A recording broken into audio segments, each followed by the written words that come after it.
What's up, guys? Coach Mac, Play Fast Football.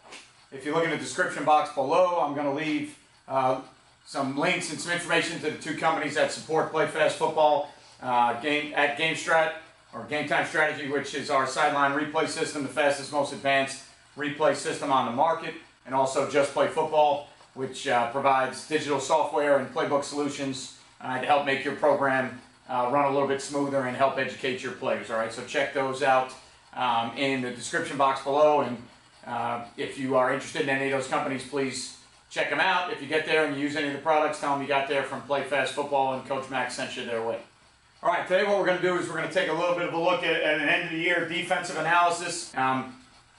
You know, one of the things that we're talking about is we're talking about a broad scale analysis of statistics that you have directly after the season, all right, and not an in-depth look further into certain scenarios or certain situations. Here's what we found out, all right.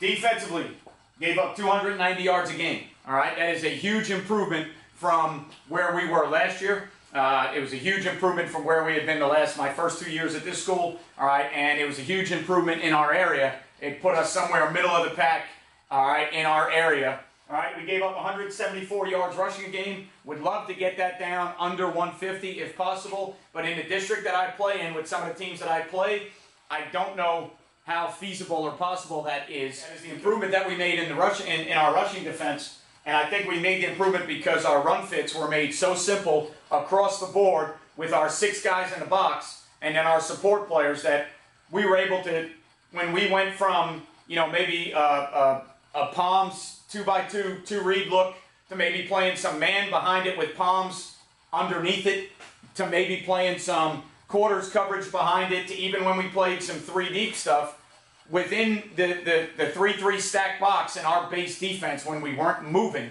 our run fits never changed.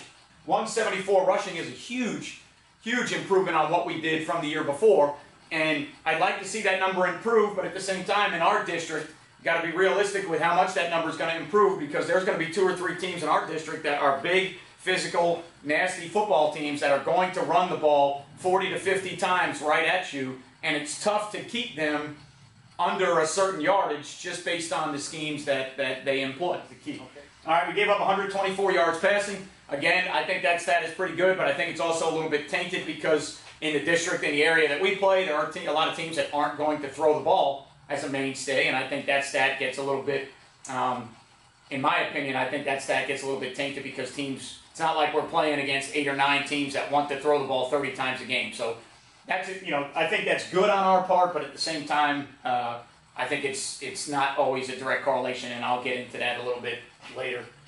We gave up 12.2 first downs. We gave up 21.7 points a game. I would like, in today's game, for our schedule, the way we play, I would like to get the points per game down to 18. I feel like if I can get it down to 18, then I think we have a good chance of winning 70 to 80% of the games we play in. Again, we had 16 takeaways. We were plus 10 in turnovers. All right, obviously I'd like to get that number over 20, which means we're taking it away twice a game. 1.6 a game I don't think is a great number, but we only turned it over 6 times on offense, so we were plus 10. All right, as far as the rushing defense was concerned, we had 4 games where we held teams under 100 yards. All right, we had 2 games where we held teams under 130 yards. So in 6 of our games, we held teams to under 130 yards rushing. But we gave up 174 a game. Okay, that's because the outlier is we had a team that ran for 330 something on us. We had a team that ran for 240 or 250 on us, and we had a team that ran for 220 on us. So those numbers get skewed a little bit when you've got these 3 games that are high-end rushing numbers, all right, and then you mix them in there with these numbers where we had 4 games where we held teams under 100 yards rushing. In high school football, that's pretty darn good in my opinion, because high school football is a run-based game. So to have 4 games that you hold teams under 100 yards, and again, remember, we came off a 1-9 season, so it's not like we've got a group with 8 guys with Division I offers that are going to play Division I defensive football. We're coming back with a group that returned off a 1-9 effort. 4 games under 100, 2 games under 130. To me, I think that's pretty good. And to me, that lets me know that the defense we play, when we do it right and coach it right, and we have the right kids, I think that defense is something that can win football games at our high school. And I think it's a good defense for us to play. All right. Now, passing-wise, we had 5 games where we held people under 100, 2 games where we held people under 140. So in 7 games, we held people under 140 yards passing. Again, good stat, but kind of skewed and tainted a little bit because there's not a lot of teams, at least that we play, even in the state of Florida, there's not a lot of teams that get back there and sit back there and throw it 30 to 35 times a game. So you should be holding teams, you know, under 100 yards or under 140 yards. In the 3 losses, we gave up over 200 yards rushing. That is a stat that I think you can look at and say, all right, listen, where is that, you know, where is that magic number that you can look at in your stats and say, when we did this, this happened. And for us, it was 200 yards rushing. When teams ran the ball for 200 yards, we lost 3 times. So that's a number that you can kind of pinpoint and say, hey, look, we've got to hold people under 200 yards. If we hold them under 200 yards rushing, we're 6-1. All right, but if they rush for over 200 yards, we're 0-3. Those are the types of numbers with easy generic stats like this. When you're making some type of analysis, those are the types of numbers that jump out at you that you gotta look for. Those aren't the numbers that you have to go find and really dig deeper. All right, those are the numbers that jump right off the page at you to say, look, lost 3 games where we gave up over 200 yards rushing, 6-1 in games where we left them under 200 yards rushing. That's a pretty good number. Keep it under that, and we got a chance to win games. So those are easy things to look at, and those are easy numbers to look at, in my opinion. All right. Everybody talks about third down efficiency on offense and defense, and when you're on defense, third down, you got to get off the field. Third down's the money down. You got all these different colleges and all these different coordinators that have fancy ways of getting their kids motivated on third down and different things. And obviously with turnovers, you've got all the different, you know, awards for turnovers and ways to motivate kids. And I think all those things are great, and I think you have to do them as a coach. But third down efficiency is really more directly tied to first down efficiency, in my opinion. So I am more concerned, all right, with first down efficiency than I am with a base third down efficiency as far as the percentage is concerned. So what I'm saying is, if you just looked at third downs and said, hey, as a defense, we're 34% on third down, we got to get better. Okay. That's a baseline number. That's a base statistic based on all the third downs that you had throughout the course of the season to say that you are 34, 35%. You want to get that number up. Okay?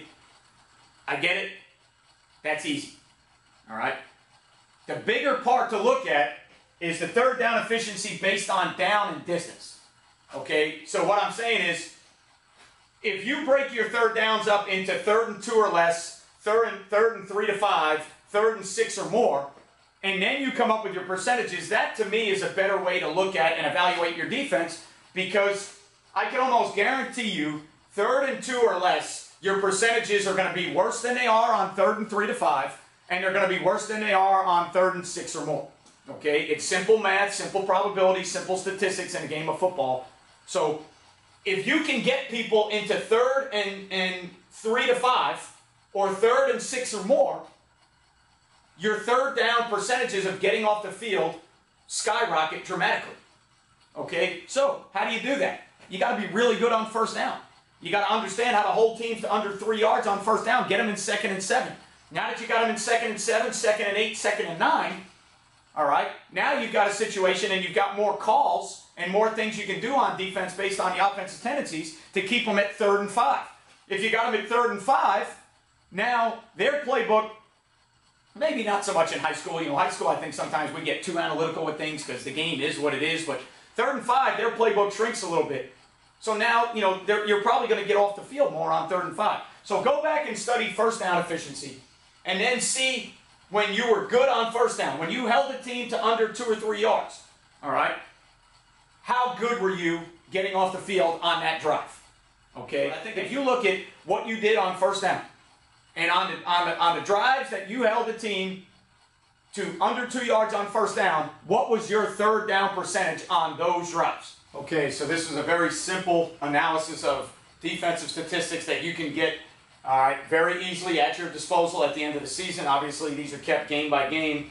Probably put them in Max Preps or wherever you use or whoever does your stats. These are very simple to look at, very easy to figure out, you know, where you were successful, where you weren't successful in a very generic setting. All right, again, what I think you need to do is get a little bit more in detail with some statistics that are a little bit harder to go by, but with Hudl and online editing and everything you're doing, I think it's easier to do nowadays than it used to be, but I would go more in depth with first down efficiency. How good were we on first down? When we were good on first down, did we, or were we more successful on third down? When we were good on first down, were we more successful on fourth down? What did we do to get them into certain scenarios on third and fourth down that helped our success? Again, look at possible red zone, possible sudden change, possible 20 and in, 10 and in, when you had teams backed up, all those things that you need to look at, all right, as a defensive coordinator, to go ahead and make sure that your scheme is right for your players and what you're doing is right for the teams that you're playing against, and can you win in that scheme,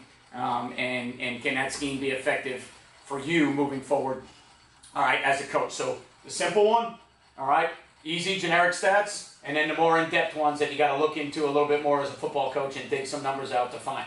All right, I hope this helped you guys. If you're still playing, good luck to you in the playoffs. If you're not playing, hopefully you're starting to look at videos and clinics and how you want to get better in the future. Remember, you won't play well until you play fast. I'll catch you guys next time.